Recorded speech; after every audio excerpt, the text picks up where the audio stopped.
then talk to her, and she can tell us about the music.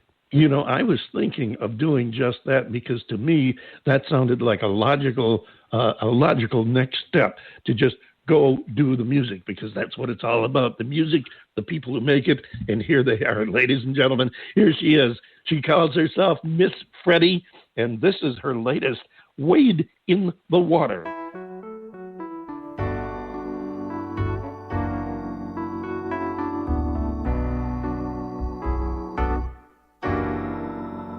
Wade in the water, wade in the water, children, wade in the water. God's gonna trouble the water. See that host all dressed in red. God's gonna trouble the water. Looks like the children that Moses led. God's gonna trouble the water. Well, wade in the water. Wade in the water, children, wade in the water. God's gonna trouble the water. See that host all dressed in white. God's gonna trouble the water. Well, it looks like the children of the Israelites. God's gonna trouble the water. Well, wade in the water. Wade in the water, children, wade in the water. God's gonna trouble the water. Wade in the water. Wade in the water, children, wade in the water. God's gonna trouble the water. See that host all dressed in red. God's gonna trouble the water. Looks like the children that Moses led. Wade in the water, children, wade.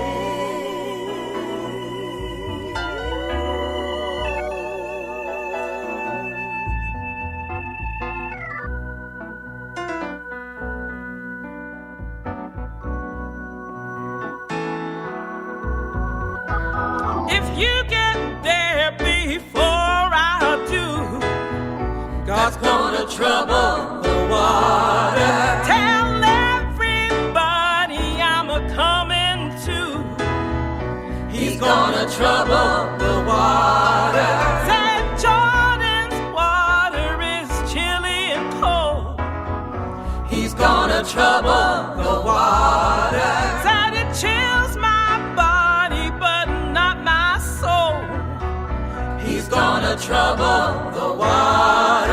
Well, wade in the water. Wade in the water, children. Wade in the water. You know God's gonna trouble the water. I said God's gonna trouble the water. Oh, God's gonna trouble the water.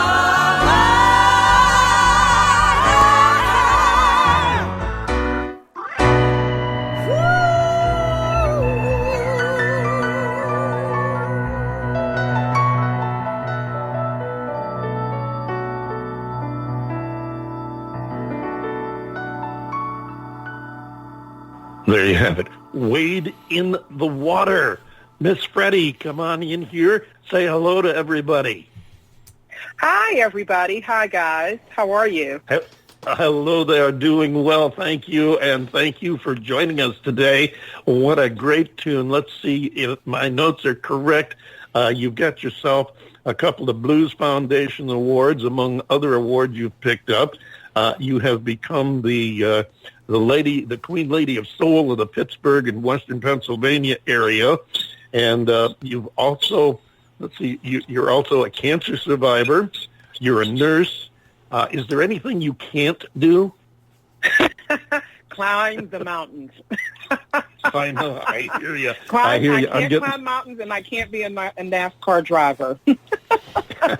Well, I'll tell you, I'm finding out that my mountain climbing days are they're pretty much history now.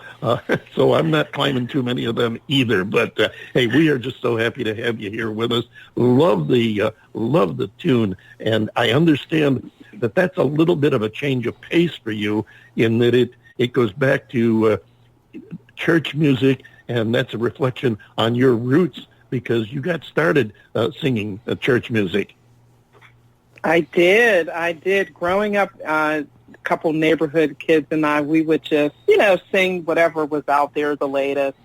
And then when I was 15, I joined a church that I was going to. I joined the choir, and I have to tell you guys, and it's okay if you laugh, I did my very first solo in the church at 15. It was terrible.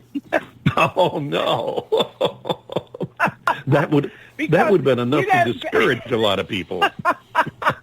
But it was. And you know what? And that's where my stage fright came in because, people were kind. Sure. And it's like, don't do that, But I was 15. I didn't know better. And I said, well, that's it for me. I'll never do this again. And so I just started singing in church choirs like a background singer. So, fast forward, I got to join my first band in 1996. But that was because the guy that I was dating was a bass player, and he heard me sing Silent Night to my son, who was a toddler at the time. And he said, I didn't know you could sing. And I said, I didn't know I could sing either. So he said, we're looking for a vocalist. I'm in this blues band, and, back in my head, I'm like, please don't ask me. Please don't ask me. Please don't ask me. He said, why don't you come and try? And I'm like, and I didn't want to say no. I said, okay, I'll do it.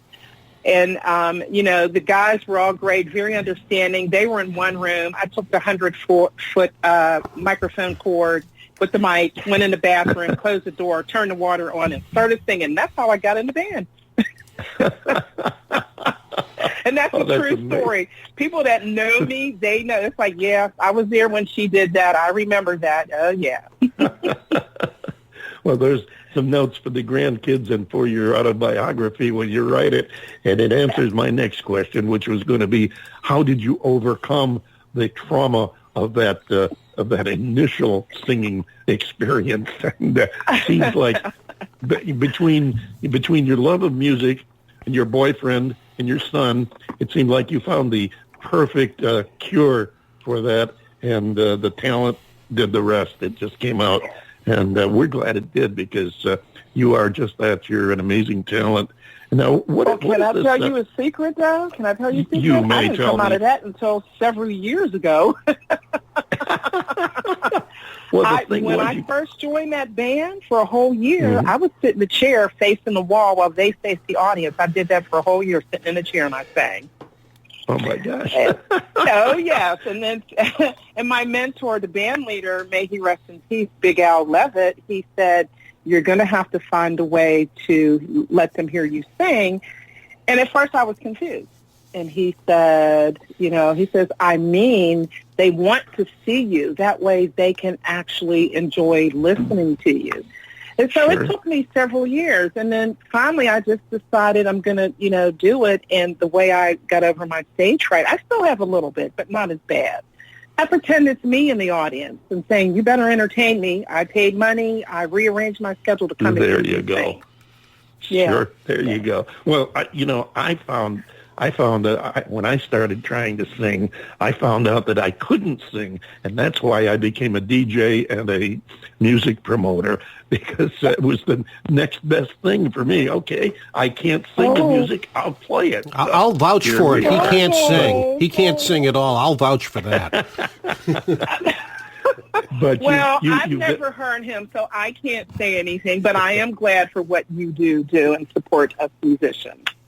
Well, thank you. We love what we do, and John and I got together in an oft-told story. We got together, 8-9 years ago, and started talking about how much we loved our days in radio, and why don't we just go ahead and put something together? We'll do it on the Internet. We're not beholden to any any company, any corporation, and we can just do what we want to do the way we want to do it.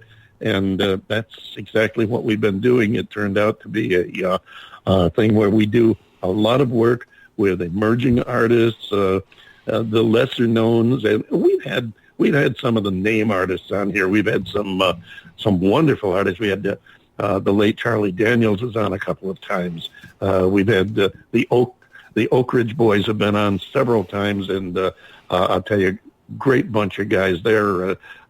Joe and all the guys. So we've enjoyed working with the emerging artists, the local, the unsigned artists who don't have the record company money behind them. One of the things we like about it is the fact that they're free to be themselves. They don't have an A&R guy saying, okay, this is what's popular now, so this is what you have to do. And exactly. Yeah. We've have a lot of fun, and we've gotten to meet an awful lot of nice people. As a matter of fact, it is really, and I'm looking across at John right now, it is really amazing.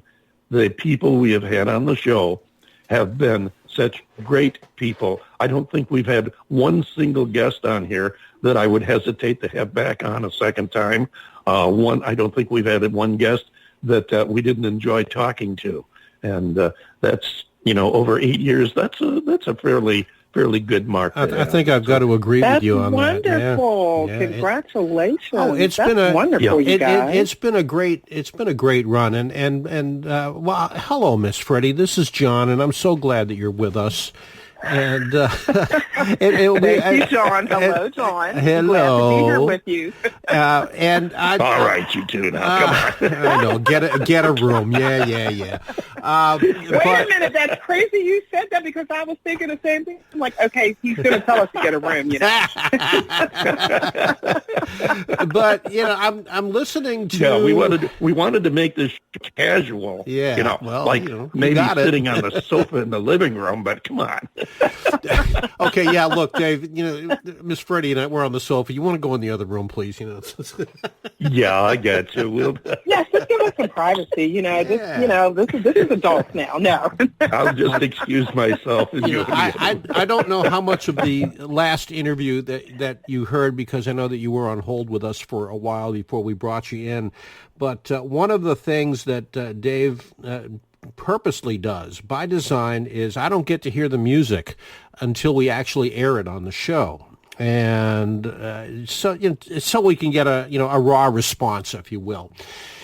And I'm listening to your rendition of Wade in the Water and just absolutely falling in love with you for the rendition that you just pulled off with this. It is just wonderful. And there's so much of it that I'm listening to reminds me of some of the tent revivals that I used to go to as a kid when I was in college up in Tampa back in the early 70s. And we'd go up to these tent revivals. And my friend and I mean, we were the only two white guys in there, but, it was like we'd always get looked at, like, what are you guys doing here?